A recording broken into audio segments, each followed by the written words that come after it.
Welcome to CareSmarts 360 on Air, a home care podcast. I'm Erin, account executive at CareSmarts. In today's increasingly competitive landscape, there are many innovative approaches and time-tested methods to attract clients, build trust, and grow your home care business.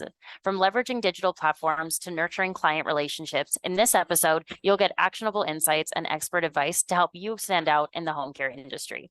Together, we'll explore innovative approaches, case studies, and emerging trends that will empower you to attract, engage, and retain clients effectively.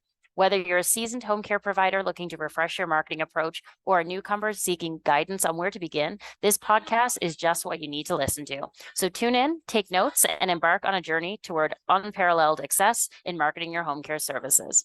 Today, we sit down with Alexandria Edwards, who is the founder of the Care Girl Agency, a company that helps healthcare professionals and local businesses get found online and also provides senior care and in-home care placement services. Welcome to CareSmarts 360 on Air, Alexandria. Hi, thank you for having me. I really appreciate being on, and I look forward to dropping any gems that I can. Yeah, we're excited to speak with you. So we'll jump right into it. In your experience, what are some of the most effective digital marketing strategies for reaching and engaging potential clients in the home care industry? So let's talk about the industry today. I've been doing home care since 2012, and it's not 2012. I did a video the other day about like how the market has changed significantly, and you used to be able to open up, print a few flyers, tell a few church members, go to the firehouse and say hello, hi, we're open, and then you're getting clients and you're getting caregivers out of nowhere. So that's the one thing I want to make known. Like, it's a total different market now, and you have to actually establish yourself as an industry expert. And you really want to get way more word of mouth versus paid advertising. So that's kind of like what I promote and what I teach the people that I consult in digital marketing. And I got into that lane because I branded myself as a care girl about 4 years ago. And I got a lot of traction on LinkedIn, a lot of traction on Instagram, TikTok, a lot of followers. And I just started talking about, in-home care and just like dementia and just different struggles I had and just different questions families had. So I get leads from social media, LinkedIn, word of mouth, just from organically. So that's what I would like to talk about really is more of establishing yourself in your industry locally as well versus a bunch of paid advertising, because I think a lot of people when they talk about digital marketing, you talk about, okay, Facebook ads, and they're like, oh, well, I don't have the money to do Facebook ads, I don't have the money to do this, and I don't have the money to do that. But what you can do is get your phone, record yourself talking about your expertise. For example, if you are a nurse and you have your own home care agency, you should definitely be creating some type of content, talking about like your experience as a nurse and why you went into home care, because people do business with others who they know, like, and trust. So if they don't know you, 9 times out of 10, they're going to ask their neighbor, hey, do you know anybody who is good at home care? Do you know a nurse who can come help dad? Do you know a caregiver? They're going to ask a friend. So if nobody has heard of you, then they won't, even if they find you online through a paid ad, they're going to be skeptical of doing business with you. So I think starting with some type of online presence, organically, and just working from the bottom up is the way to go. Because like I said, I've built traction all the way from my first agency to this agency here, from just organically social media, and that's a free way to do it. Another way would be power partnering. So just like I said, if I'm a new agency, what I would do is I would go to a company who may be a bit bigger than me, and they may be hospice, they may be home health, and maybe volunteer and kind of build a relationship. I think a lot of people have the idea of they're just going to, like, once again, pop open and pay their way to be on the top of Google, and then they get a lot of clients that way. No, you don't have any reviews or anything like that. People are not going to do business with you, once again, or you're not going to be able to retain clients at all. So I think right now the first step I would say with digital marketing is establishing your brand online And that could be through Facebook, whichever platform you want. It could be one at a time, one at a time. That's what I always direct my people to do, because it's the least cost effective way. And once you do that, you can move over to the paid things, such as PR and just featuring yourself in different things, and ads on LinkedIn, ads on Facebook. But honestly, I don't run ads for my Right. Oh, company. that makes sense. So That makes I sense. just totally 100%. I'm just totally organic, and the number two thing I want to say is add value. Period. You have to add value. You can't just be online. Hi, y'all. We opened last year, and we need some clients, and da da da da da. You know what I'm saying? You're just like almost begging for business. You should have a wait list. It's a term that I like to use called oversubscribe. I want to have so many people wanting to do business with me, because they know that I bring that value, and I bring the caregivers, and I bring the home care to them, right? So being able to articulate yourself, which a lot of people are afraid to do online. I'm just more clinical. I don't want to be online, and they have so many reservations about being online. But it's like you're scrolling through other people's stuff, other people's content. You follow people, you buy from them. So that's the same thing that you want to do when you have your home care agency as well. Mm-hmm. Yeah, that makes sense. I think you've already touched on a few of these, but can you share your insights on the unique challenges that home care services face when it comes to marketing, and how can providers overcome those challenges? Particularly you mentioned about that fear of being online. How do you get around that? So when you jump into business, such as home care, you have to really develop yourself as a leader. You have to understand that you have somebody else's life in your hand. And you have to also market yourself as a good leader for the caregivers and nurses who want to work for you. So you're not only marketing to the client, you're marketing to the power partners, you're marketing to the caregivers as well. So you have to develop yourself. I would say my first book that I wish I had it right here in front of me. The first book I would say read is How to Win Friends and Influence People by Dale Carnegie. And people's like, okay, the title, you want to win people over? Like, it's not really that. Like the basics of the book, so I'm not gonna spoil it for anybody.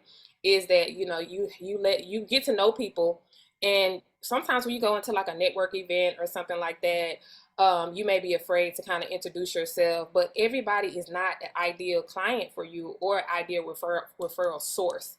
But you just want to make sure you have energy, and that you believe in what you do so much that you want to tell people about it. A lot of times we're getting in it for the wrong reasons. You're not gonna be $1 million home care agency in the first year. It's impossible, right? Unless you're taking over an agency that was doing three to 600,000 a year, and you have systems in place to take it to a million, right? So I think realistically, being excited about what you do, helping people, and actually being an advocate for care is a good start.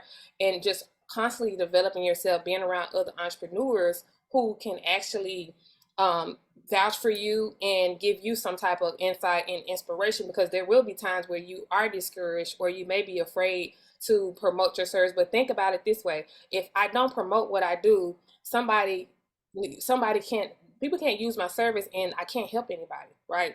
So just think about, Sam over there across the street is dying, and I can't even give him my service or help him out because I'm afraid to tell people what I do.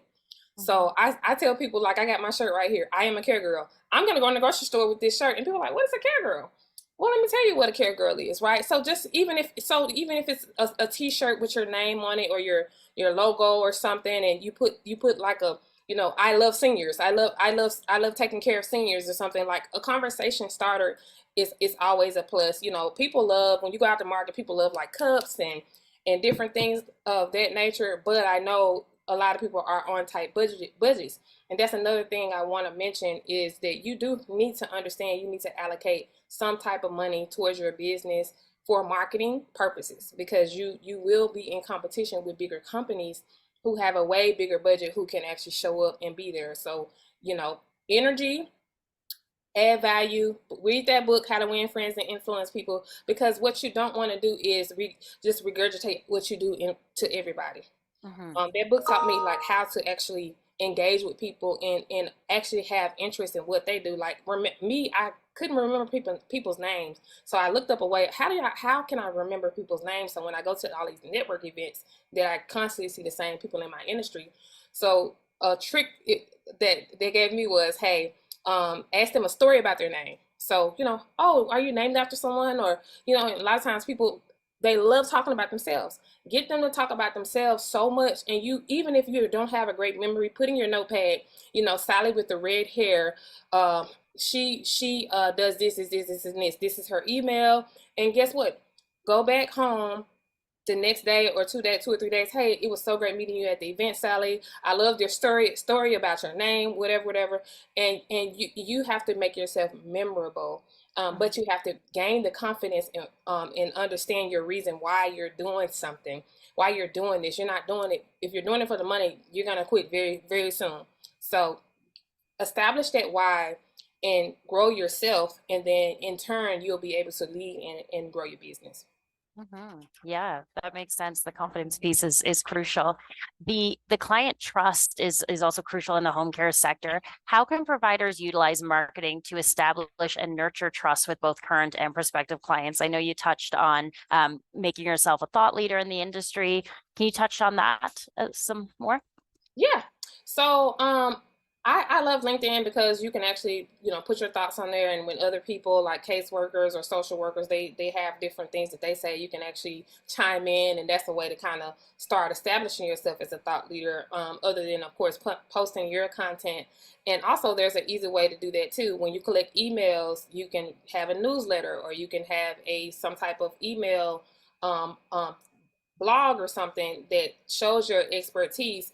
But gaining the trust of clients is crucial, because there's a lot of agencies. People are like, oh, the market's saturated. It's saturated with bad agencies. So being honest and having super clean and clear communication is important when it comes to taking your first 10 clients, and then you get 20. You keep going from there. But when the number one thing is, when you mess up, don't go radio silent. Apologize and understand, hey, we're human. I'm so sorry about your no-show. And sometimes you may have to go in as a owner to show them, hey, my caregiver didn't show up, but guess what? I'm here.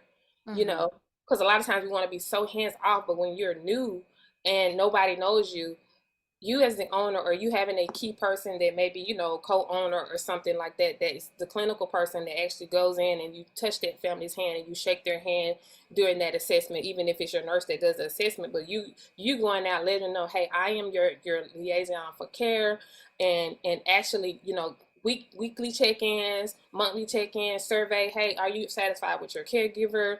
And actually having good communication and good skills with your caregivers, communication skills with your caregivers as well, because a lot of times companies aren't treating their caregivers well, and that translate over to the care that they provide for your clients. So establishing trust, and when you do a good job, ask for a review, because that is how you gain the trust of maybe a particular prospect. And you say, you know what, hey, I had a guy that I hit with dementia similar to you. This is a letter that they wrote, a recommendation that they wrote, because people are going to want to see receipts. I call them receipts. They're going to want to see social proof. And if you can get that on video, that's amazing, right? Don't put up 10 fake reviews.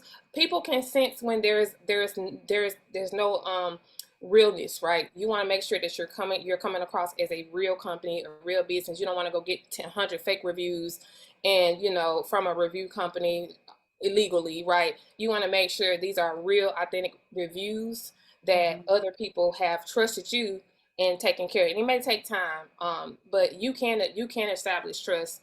And like, once again, the more you become an expert in your lane, even if it's a niche, like let's say, you're a cancer nurse and you want to do all cancer patients, the more you talk about that and show your level of expertise, be very resourceful in any resource you come across that may help the family that's outside of them paying you, they love it.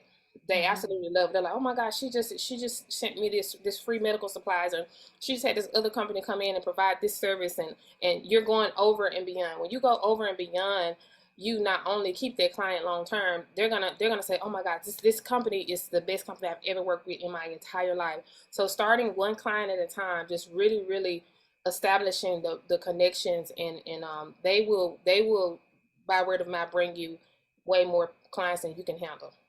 Right. And that Yeah. actually leads me to my next question. So client retention is often as important as client acquisition in the home care business. So what are some innovative approaches or tactics for fostering long-term relationships with clients through marketing efforts? So client retention, when it comes to marketing effort, I would say is not a hard thing. When it comes to like holidays and things like that, you give them a gift. You make sure that they birthdays save those. So those are little things that you can actually automate through different marketing systems. There's this app that I like. It's called Thank You. No pun intended. I don't have any affiliate with them or anything. And I'm able to go on my phone, order food for a client. I'm able to send coffee to a client, like a receipt, like Starbucks gift card.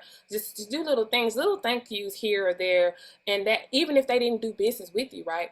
You say, oh wow, you chose another agency, but I'm sending you this thank you for considering me. And then guess what? When that agency messes up, because they always do, I'm just saying, because they make a mistake and they usually try to go to another agency if it's a big mistake or whatever. So they were like, let me go back to that the lady who gave me the Starbucks gift card. Right. They're top You of know what I'm mind then. saying? So that's Mhm. that's something that nobody has ever done because you're not thanking them because they didn't do business with you, right? Right. But you're grateful for the opportunity. Gratitude will gain you a lot of favor, and people will remember you. So Right. I think being making efforts to be way more memorable than the next person is also important. Like Mhm. I come from a very musical family, so I have like a little video that my mom made, and she's playing the piano, and I'm like singing or whatever, and I'm like singing on a jingle like for singers, and I send that video sometimes, especially like to clients that I haven't gained yet, and they see me, I'm like in front of like some singers, and we're like singing and all that, and it's just something that's different. So just kind of like making sure you're being unique in the in Mhm. the in the field. That way, the retention the retention factor is just being memorable and people understanding the brand and what you bring. And even if you don't close the client, you're still marketing to them through, hey, well, can I add you to my email list? Right. And this email is going out weekly. You're giving so much knowledge. Hey, have you heard about this new Medicare program that came out? Have you heard about this new foundation that came out? Or you talking about your experiences or your caregiver spotlights, or nurse spotlights. Then if you bringing on a new nurse practitioner, hey, to our current clients and our potential clients, this is the nurse practitioner from so and so, and she has all this experience. And then somebody, and always put a link in there, hey, book a free consultation, or Mm. call me anytime to talk, right? I'll go through my phone, and I have like a CRM, and I'll go through the phone on the computer, and I'll just type a quick message, hey, just wondering how you're doing and how things are going. I know you didn't go with us, but I just want to check in because I thought of Margaret. How's she doing over there? Is she behaving? Like just Mhm. adding humor and just being a sweet person, and not being, it's already like these family caregivers are going through so much. And like I said, one in retention on the marketing side, it's not a lot you can do as far as online, I would say, but creating those systems and using systems just like you all have, as well, just making sure that the process is seamless when it comes to your caregivers clocking in, clocking out, charting, and all of those things. I'm a totally digital home care agency, so it kind of makes it super easy, and creating automations online to keep following up with them, and also that human following up with them too. You may want to have Right. even if it's your 17-year-old teenager. I can't hire everybody. You're my client, my 17-year-old. He's my client success manager. Was that you calling and you're making sure that their caregiver, if you have a new family starting, and they, for one, didn't never knew that they would ever have a caregiver in their home ever. They did not never know dad was gonna fall and need a caregiver. They're scared, they're afraid, they don't stay in the state. You calling that daughter or sending her a picture of their caregiver while that caregiver is there and they're miles and miles away, and say, hey, dad walked better today, or this and that, updating them weekly until they can gain that trust with you, and they're like, oh my gosh, I know that my dad is fine, my anxiety is gone.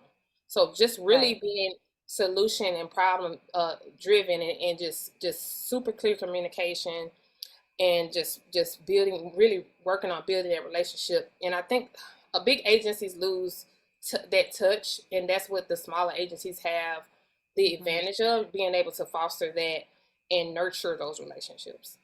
Right. Yeah. As the industry continues to evolve, what emerging trends or technologies do you believe will have the greatest impact on home care marketing in the near future? And how can providers prepare to leverage them effectively? I think there's gonna be a shortage. There's still gonna be a shortage of caregivers and nurses everywhere.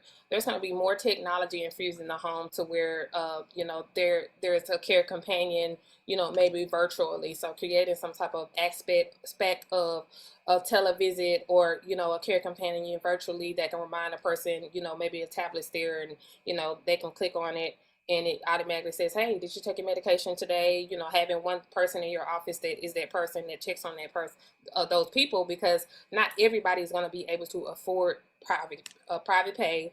And then some insurance programs also I see they're rolling out something similar to where it's a digital care companion. So just actually researching and staying ahead of the curve, and being involved, or creating their own line of digital companion type services, and just anything that can be automated. You shouldn't be doing any paper anything. They need to use a home care software like yours.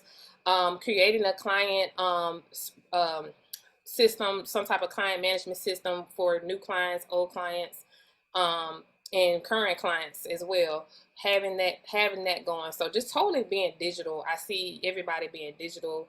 Mhm. Even I don't see the state constantly coming in like physically. I see them be having more of a digital side and coming in and kind of like seeing how you're doing, and even partnering up with some of the softwares to make sure you're compliant and all of those things. So the more you can Right. infuse technology in every way, and also add the television aspect or the care companion. I'm giving some free game right now, because that's something that I'm actually working with a company now, like, to come up with our digital side as well, because I've been Mhm. asked that, because there's going to be a loneliness epidemic. So Mhm. providing Yeah. that care companion for a person digitally could be a win for you.